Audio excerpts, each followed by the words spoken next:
일단 중국 국민의 신뢰가 떨어진 거 맞아요. 소비자 신뢰지수도 2020년 이래로 그냥 급락했다가 L자로 계속 가고 있죠. 신뢰가 회복되지 않고 있습니다, 실제로. 그리고 그만큼 신뢰가 회복되지 않고 있다는 것을 반증해서 보여주는 게 저축액인 것 같아요. 금리를 계속 떨어뜨림에도 불구하고 저축이익이 쌓이는 건 되게 기이한 일입니다. 우리나라처럼 2022년, 23년 동안 금리 인상하면서 그때 저축액이 쌓이는 건 이해가 가는 거예요. 근데 금리를 오히려 떨어뜨리고 완화적 통화 정책을 유지함에도 불구하고 저축액이 쌓인다. 그만큼 미래가 불확실하다 하면서 소비자가 신뢰하지 않는 행보예요. 그래서 내수 경기가 단시간 안에 회복되기가 좀 어려워 보인다라고 저도 진단을 하고 있습니다. 말씀하셨던 부분에 대해서. 그리고 나머지 인구 고령화나 뭐 인구 감소나 자산 가격 버블이나 미중전 이런 것들이 중국 경제를 굉장히 어렵게 만들고 있다라는 것도 100% 공감합니다. 자, 그리고 이제 통계를 말씀 주셨는데 이 부분은 조금 차이가 있어요. 저도 중국의 통계를 신뢰하지 않아요. 중국의 통계가 맞다, 거짓말이 없다, 믿어도 된다라고 생각하는 사람은 아니에요.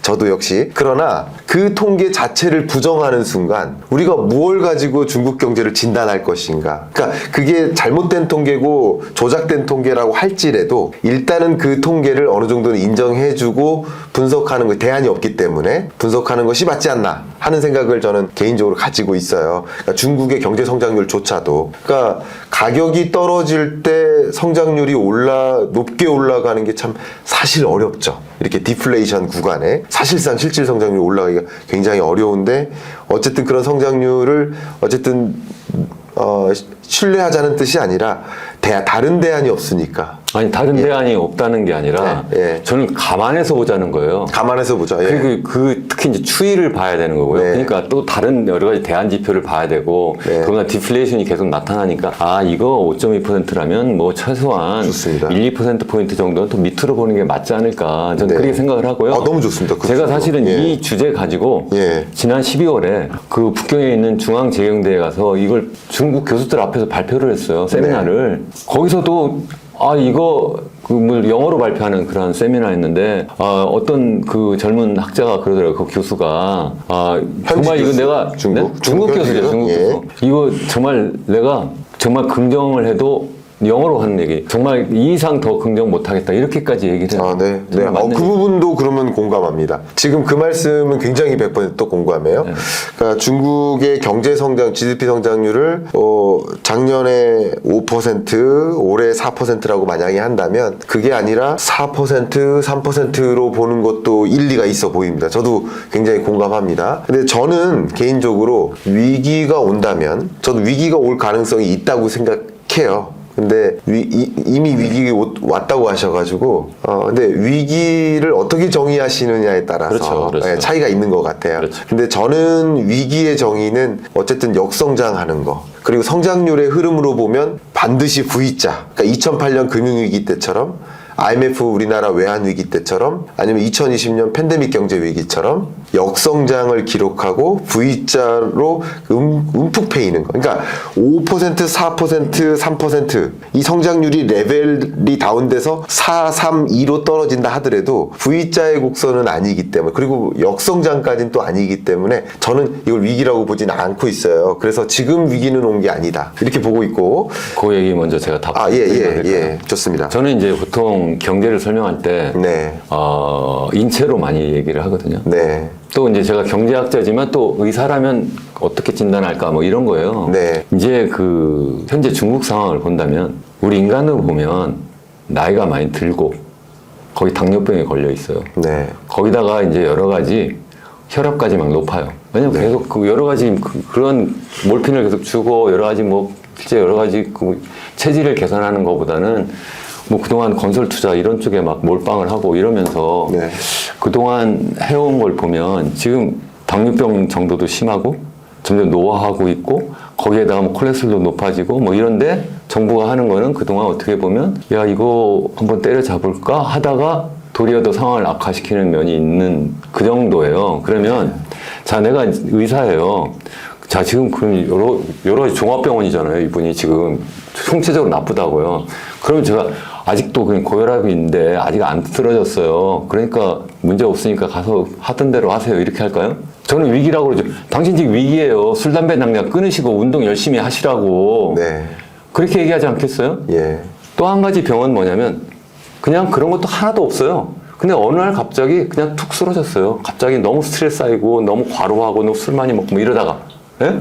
그게 바로 1997년도 우리 외환위기거든요. 네. 근데 우리 젊었잖아요. 당뇨병도 아니었어요. 우리가 너무 과욕해서 너무 무리하다가 툭 쓰러진 거예요. 자, 그거는 그러면 위기예요. 그것도 위기죠. 그죠? 예. 그거는 고혈압으로 툭 쓰러진 그러한 위기고. 그래서 제가 그때 그것 떨어져 쓰러진 다음에 제가 뇌졸중 가설해가지고 이건 우리나라는 인간으로 말하면 뇌졸중 걸려온 거다. 네. 갑자기 툭 쓰러져가지고 뭐 그런 식으로 설명을 했는데 네. 지금 중국 상황은 뇌졸중으로 푹 쓰러지는 그런 위기가 아니라 네. 그런 어떤 당뇨병에 거기다가 노화되고 있고 거기에다가 체질 관리를 제대로 못해가지고 다른 합병증이 네. 막 오고 있는 그러한 상황이다. 아, 예. 이제 제가 여기 너무 좋습니다. 한 가지 더 말씀드리고 너무 싶은 게 좋습니다. 있는데요. 예. 시청자들 제가 이제 중국 얘기를 하고 뭐 이러면 예. 댓글 중에 보면 야 우리나라는 상황이 더 나쁜데 왜 중국 얘기를 하냐. 사실은 중국 얘기하다 보면요. 제가 뭐 묻은 개가 뭐 욕하는 것처럼 보여요. 좀 이따 우리 한국 얘기 할 거잖아요. 예. 미리 좀 말씀을 드리고 싶어요. 왜냐하면 너무 좋아요. 예. 시청자분들께 중국 얘기하는 이유는 네. 중국 걱정해서가 아니라 한국 걱정해서 하는 거예요. 네. 무려 우리나라가 몇 년 전까지만 해도요. 우리나라 전체 수출의 4분의 1이 중국으로 갔고요. 지난해는 그게 한 5분의 1 밑으로 떨어졌어요. 한 19% 정도 됐을 거예요, 아마. 그 정도로 떨어졌어요. 앞으로 좀 더 떨어지겠지만, 우리나라는 어쨌든 옆에 붙어 있고, 적어도 수출도 많이 하고, 그래도 경제적인 교류를 해야 된다고 생각을 하고, 만약 그게 급속하게 만약에 이게 탈중국을 하거나, 중국으로부터 완전히 디커플링 돼버리면, 우리나라도 더더욱 또 힘들어지는 그런 상황이 될 거기 때문에, 네. 잘 관리하는 차원에서, 그리고 또 옆에서 저런 나라가 지금 어떻게 되고 있는지를 우리가 잘 유익있게 분석하는 것은 너무 중요하지 않느냐. 그런 차원에서 우리가 이런 대화를 하는 것이 아닌가. 전 그런 생각을 합니다. 너무 좋은 말씀 또 주셨고요. 제가 뭐 역시 거의 100% 공감하고 있어요. 아, 그럼 대화가 안 되는, 토론이 그러니까 안 되는. 공감하고 있어요. 아, 그래요? 아니, 공감의 토론도 있습니다. 아, 그런가요? 네, 공감하고 있습니다. 좋습니다. 네. 너무 재미있고요, 저도. 네. 그리고 한 가지 이제 교수님이 먼저 운을 떼셨기 때문에 저도 한 가지 알림을 드린다면 중국 경제가 얼마나 어려운지를 논하는 이유는 그만큼 우리나라가 중국에 대한 의존도가 높기 때문에 중국의 리스크가 발생했을 때 그 리스크가 우리나라로 전이될 가능성도 굉장히 높고 그냥 단적으로 우리나라 수출의 2023년 기준으로 우리나라 전체 수출액의 18.5%가 중국으로 갔기 때문에 1위 수출 대상국이에요. 근데 중국이 얼마나 위험한지를 진단하지 않는 것은 그건 방관입니다. 그러니까 그러기 때문에 중국을 논하는 것이지 중국 경제가 걱정이 돼서 중국을 논하는 게 아니다라는 것을 명확히 좀 짚고 가도록 하겠습니다. 너무 좋은 표현이셨어요. 저도 이제 위기를 어떻게 정의하냐.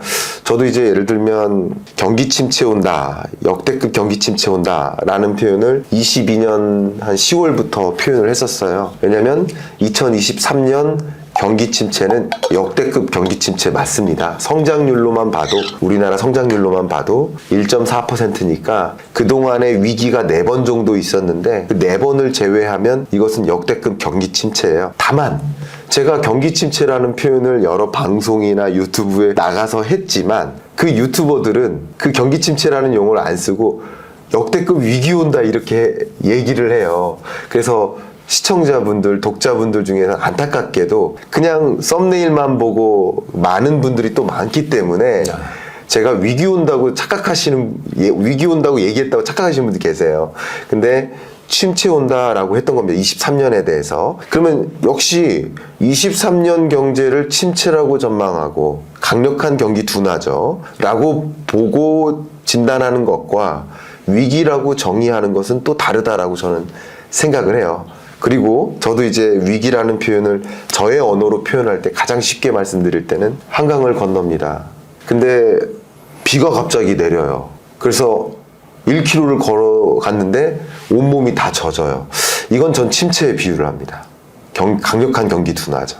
옷이 쫄딱 젖어요. 근데 반대로 해가 쨍쨍인데 한강을 걷다가 실수로 한강물에 빠져요.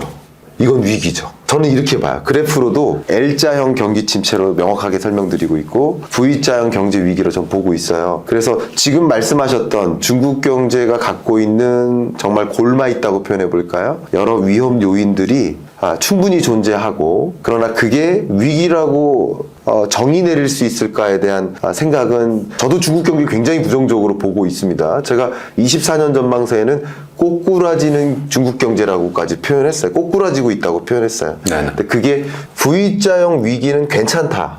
당연하죠. L자형 경기 침체가 더 위험하다라고 보고 있는 사람입니다.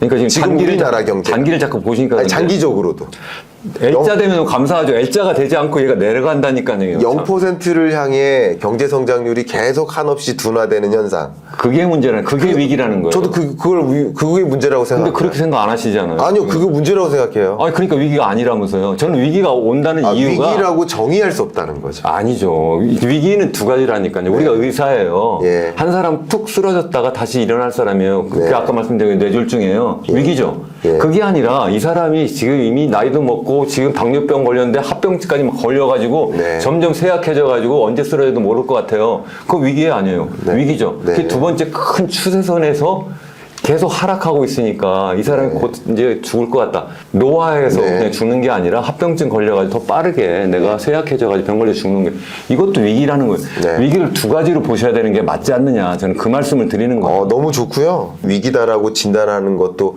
맞는 말씀이세요. 제가 틀렸다는 게 아니라 저는 위기, 경제 알겠어요. 위기의 정의를 달리하고 있다. 알겠어요. 예, 무슨 말씀. 그러나 이렇게 저도 이제 피크 코리아라는 주제를 컨텐츠로 이미 유튜브에도 올렸고 이게 가장 우리 경제에 심각한 문제다라고 표현을 했죠. 근데 그걸 이제 위기라는 표현을 그래요, 로 맞아요. 정의하지 않을 뿐입니다. 알겠습니다. 예, 지금 그래서 같은 생각인데 같은 생각이에요. 정의를 어떻게 하느냐 이해를 참- 맞아요. 맞아요. 교수님하고 똑같은 생각을 맞아요. 하고 그런 있는 것 거예요. 같아요. 저도 들은 예. 것 근데 그렇습니다. 그걸 위기로 정의하냐, 다른 용어로 정의하냐의 맞아요. 차이인 것 예, 같고. 맞습니다. 예. 그러면 실제 이코노믹 크라이시스라는 경제 위기가 왔을 때는 그럼 그건 또 위기냐? 그래서 저는 정의를 좀 구분 짓는 걸 좀 좋아해서 알겠습니다. 그래서 그런 겁니다. 너무 좋은 말씀 주셨고 저는 중국 경제 여기서 마무리를 한마디 드리는데 또 추가적으로 말씀 주셔서 좋습니다. 중국 경제가 위기 올 수 있다고 생각합니다. 근데 어떻게 되면 위기가 올까? 를 의견을 좀 드려볼게요. 구체적으로. 저는 어떻게 생각하냐면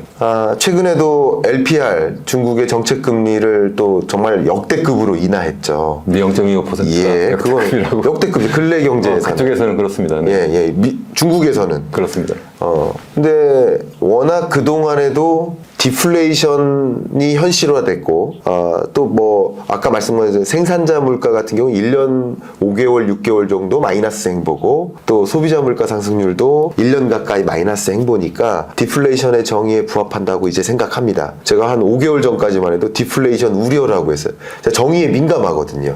1년째 물가 상승률이 마이너스가 안 되면 디플레이션 우려지 디플레이션이라고 정의할 수 없다. 라고 저는 하는 사람이에요. 근데 지금은 디플레이션 상황에 놓였다. 현실화됐다라고 보고 있습니다. 디플레이션 상황이고 또 부동산 경기 침체고 계속 저성장 고착화되고 있고 이런 상황 속에 또 부채 문제도 있고요. 부채 문제라기보다는 부채 상환 우려죠. 상환 불가능성, 채무 변제가 좀 어려워질 수도 있다. 그러니까 이런 위험에 놓였기 때문에 정책 금리를 인하해서 이것을 부동산 경기를 회복시키고 또 디플레이션 위협으로부터 좀 벗어나고 또 경기를 좀 부양시키고 내수 경기 회복시키고 부채 변제할 능력을 좀 올려놓기 위해서 정말 극단적인 완화적 통화 정책을 가동하는 거예요. 현재 전 그렇게 진단하고 있고요. 그리고 또 재밌는 것은 세계적으로 긴축 행보를 보임에도 불구하고 중국만 나홀로 극단적인 완화적 통화 정책을 유지하는 것, 이것은 더 극단적인 것이다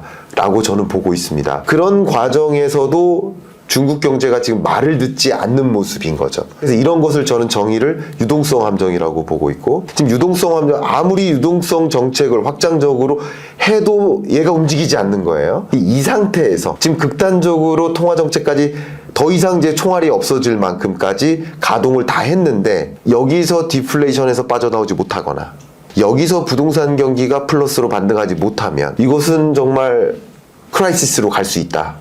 그냥 지금의 성장률 레벨 뭐 한 3, 4%대 4%가 아니라 3%라고 가정하더라도 통계 조작 가능성을 고려해서 3%라고 가정해도 이게 만약에 마이너스 성장세로도 갈 수 있다라고 저는 그림을 그리고 있습니다. 이런 위험 상황에까지 놓이게 된다면 특히 중국의 부동산 개발 업체들이 또 하나가 다시 도산하게 되거나 대규모 인수합병 절차가 있거나 하게 되면 또 불확실성이 고조되면서 위기 상황에 놓일 수 있겠다라고 저는 그림을 그리고 있어요. 근데 그럴 가능성이 상대적으로 높냐 낮냐로 봤을 때는 그렇게 높지는 않다. 이렇게 왜냐하면 통제 가능한 영역이다라고는 보고 있습니다. 그래서 저는 이제 중국 경제가 계속 꼬꾸라지고 있다. 근데 계속 꼬꾸라지는 게 더 위험하다라고 보고도 있는 거죠.